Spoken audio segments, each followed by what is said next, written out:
At some point, every editor hits the same wall. You open your editing software and the timeline is right there. You have the clips, you have the song picked out, and you actually have time to sit down and make something. And then nothing happens. You just sit there, close the tab, you go on your phone, and maybe you tell yourself you'll start in an hour. But that hour never comes. And the worst part is that you don't even know why. Because you want to edit. You think about your edits constantly. You see a clip and immediately imagine what you could do with it. And the passion is still there, somewhere at least. But every time you actually try to make something, it disappears. And I'll tell you right now, that's not laziness and it's definitely not a skill problem. But there's something else going on. And by the end of this video, you're gonna know exactly what it is and what to actually do about it. Also, quick announcement, I've just dropped a new Discord. We're gonna be doing a lot of events, editing events, challenges, streams, rating your edits, and so much more stuff. So if you want to be a part of all these events, make sure to join the Discord, link in the description, pinned comment, or in my bio. You guys have been asking for this for so long now, so I finally dropped it. So make sure to join and show some love. Appreciate you. Most editors who stop feeling motivated immediately assume one of two things. Either they've lost their passion for editing, or they're just not disciplined enough. And I can tell you that both of those are almost always wrong. Passion doesn't appear overnight, and if you loved editing 6 months ago and you don't feel like touching it now, the love didn't go anywhere. But it's something specific that actually buried it. And the discipline has nothing to do with it either, because this isn't about not wanting to work hard. You'd happily spend 6 hours on an edit if the feeling was there. But the problem is actually getting started and not staying going. So if it's not passion and it's not discipline, then what is it? It's usually one of 4 things, and we're gonna go through all of them. Your standards are ahead of your skills. This one actually hits beginners the hardest, but it never fully goes away, even for experienced editors. Here's what happens. You spend so much time watching incredible edits that your idea of what a good edit looks like gets really high, really fast. And then you sit down to make something, and within 10 minutes you can already tell it's not gonna be as good as what you've been watching. So your brain starts shutting down before you even finish the edit. Why keep going if it's not gonna be as good? The problem is that your taste is developing faster than your ability, which actually means you're learning and your eye is getting better. But it feels like failure because every edit you make reminds you of the gap between where you are now and where you want to be. But the fix isn't to lower your standards, it's to accept that the gap is normal, and the only way to close it is to make things anyway. Every editor you look up to made 100 bad edits before they made a good one. The difference is that they didn't stop at the bad ones. They just kept going repeatedly until they finally found the formula. You've turned something you love into a chore. Now, this one is a sneaky one because it happens gradually and you don't always notice it until it's too late.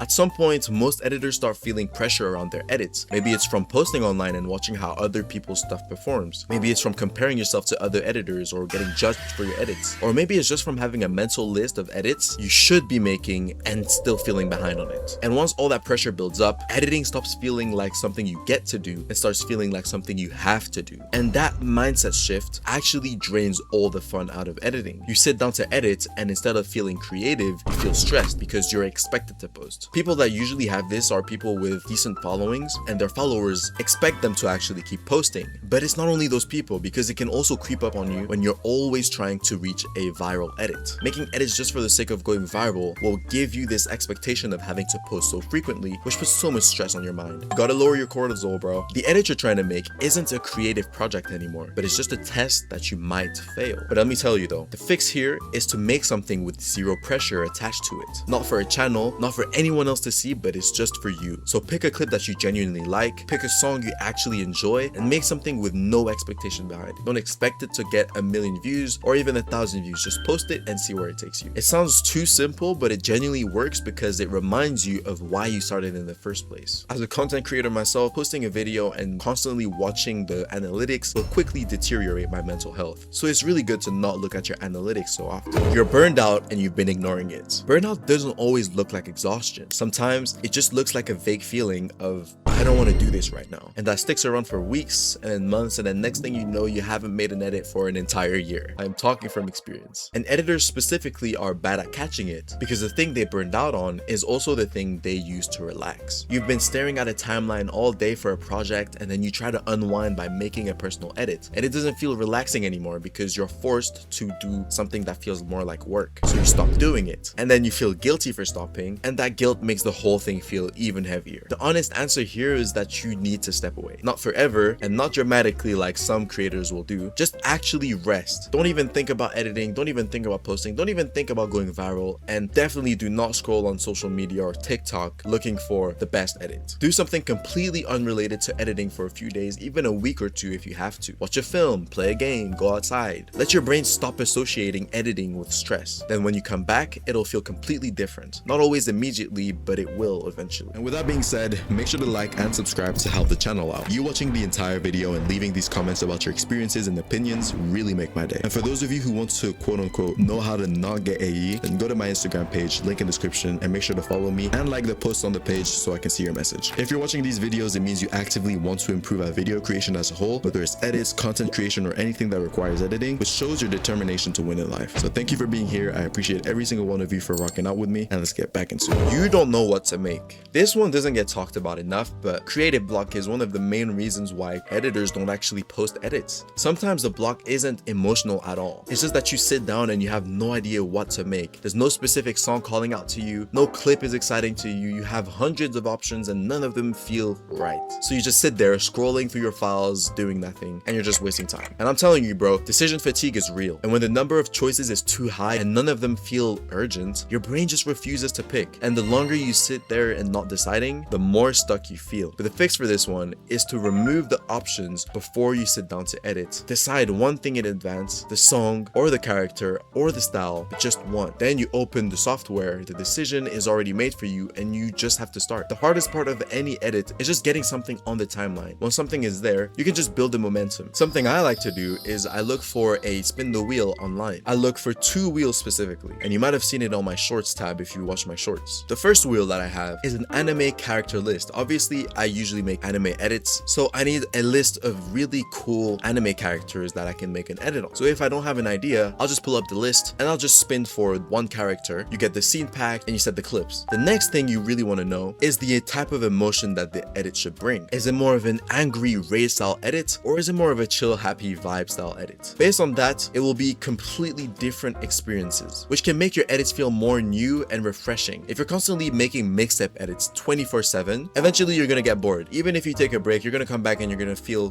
dreadful. But if you're coming back to something where you're making edits but in different styles, and not only different styles but different emotions per style, per character as well, you're gonna feel great, and it's gonna make you feel so good about editing. So the second wheel that I get is an emotion wheel, where I spin for the emotion that the edit should have, and based on that I make the edit. With those 2 things, you can find the clips that you need and you can find the song and set it on your timeline, and then boom, you got your edit. It's that simple. Using this has been a game changer for me, especially because whenever you have the creative block as an editor, it can really ruin your week, especially if you know you have to edit the video, because editing already takes time. So if you're taking more time to even consider an edit that you're going to make, think of the characters, look for the clips, it's going to ruin your life. So by simplifying the process and leaving the decisions for someone else, it just makes everything so much better. And it also stops you from going on TikTok and looking for edit inspirations, seeing a really good edit that's already finished, and then trying to recreate that one, and then 10 seconds into making the edit you realize, wait, my edit's not actually that good. It just saves you from that, and it's just pure creativity instead of finding something that others have made and trying to copy from that. And here's something that took me a while to actually accept. Not feeling like editing is not a sign that something is wrong with you. It's a sign that you're a normal person who has a creative practice, and sometimes that practice is actually hard.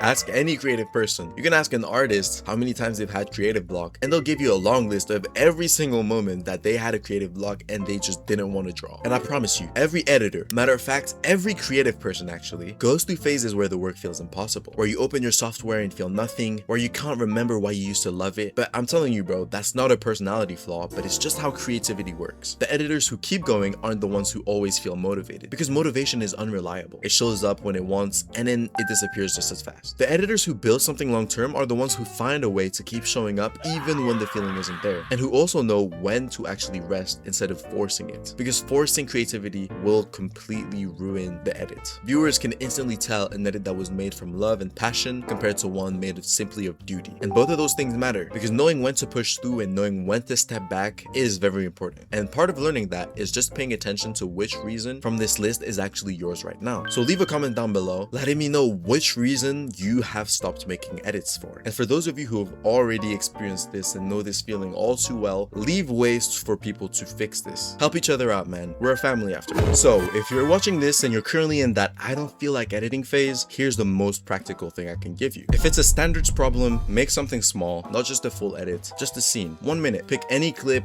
and any song and see if you can make 30 seconds just feel good. Even 15 seconds if you have to. Lower the stakes and prove to yourself that you can still make something. something. The confidence comes back gradually, but not all at once. If editing feels like a chore, make something that has nothing to do with editing. No theme, you don't have a story, neither a goal. Just mess around in your software for 20 minutes and see what happens. Give yourself permission to make something bad. If it's burnout, stop. Like, actually stop. I'm telling you, bro, get away from your device. Don't take a day off, quote unquote, and spend it feeling guilty for not editing. Close the software, do something else for a few days, and come back when you miss it. You'll know when that is. It's a feeling that we all know too well. And if you don't know what to make, pick your favorite anime character right now. Not your favorite to edit, just your favorite character in general. Find 3 clips of them, find a song that matches their energy, and then start there. You already made the decision, and now all you have to do is start. Again, you can always use the spin the wheel thing. You find a spin the wheel for characters and a spin the wheel for emotions, and you make an edit from that. And it can be a fun challenge to see if you can actually match those styles or not. And even if the edit is bad or not, it doesn't really matter because you're trying new things. And that's what editing is about. That's what art is. Creativity, pushing the boundaries. And like I say, this stuff doesn't get talked about enough in the editing community because everyone's always focused on tutorials and techniques. But the reason most editors stop isn't because they ran out of skills to learn. It's because they hit one of these walls and didn't know how to get through it. So if this helped, drop a comment telling me which reason was yours. And I'm actually curious how many people are in the same situation. If you guys have already been through this, give some words of advice to the newer editors and tell us how you overcame it yourself. Like and subscribe if you want more of this kind of things alongside the regular editing content. And guys, thank you for 6,000 subscribers, bro. We're really making it for 10K by the end of summer. We're really close. So please, guys, lock in. Let's really hit that goal. I recommend you watch this video as it'll explain every Capcut stereotype that exists. Sprint to success.